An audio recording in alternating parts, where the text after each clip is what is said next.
Comment ça vieillit? Écoute, ça vieillit super bien. Nous, on Il est y a très, 10 très ans, contents. Yannick Ça Ledu a bouge choisi pas. de rénover une Les maison murs avec sont du toujours chanvre. impeccables. Il rencontre Michel Chéron, Donc, un pionnier et convaincu par cette plante. Il l'a adoptée depuis 25 ans. Un pari.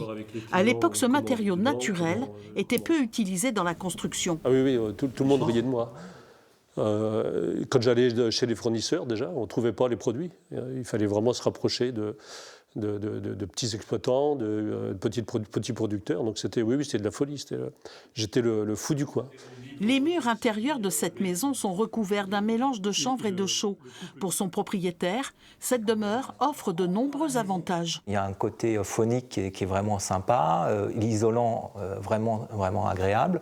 On chauffe beaucoup moins. Enfin, moi, je n'ai pas la sensation de chauffer énormément dans la maison. Et puis, il y a une douceur, il y a quelque chose, c'est vraiment, on s'y sent bien. Graines, feuilles, fleurs et tiges, tout est bon dans le chanvre. Dans l'écorce de la tige, on récupère la chènevotte. Donc là, on a la chènevotte.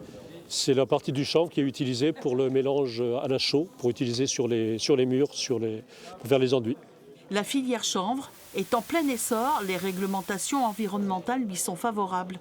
Demain, on pourra construire des maisons neuves donc à partir du chaux chanvre. Ce sera une maison ossature bois remplie de béton de chanvre et on arrivera à satisfaire aux exigences de la nouvelle réglementation thermique. Pour faire connaître cette filière, l'association Chanvre Nouvelle-Aquitaine se mobilise pour former les professionnels du bâtiment. Sophie Chêne est maître d'ouvrage, elle est presque convaincue. C'est des matériaux plus naturels, plus écologiques, c'est une autre démarche et c'est ce vers quoi on tend maintenant de plus en plus. On essaye de revenir à ces valeurs-là et c'est ce qui motive ma venue ici. Les adeptes, après avoir longtemps lutté, ont presque gagné leur pari. Maintenant, il reste à convaincre tous les professionnels du bâtiment.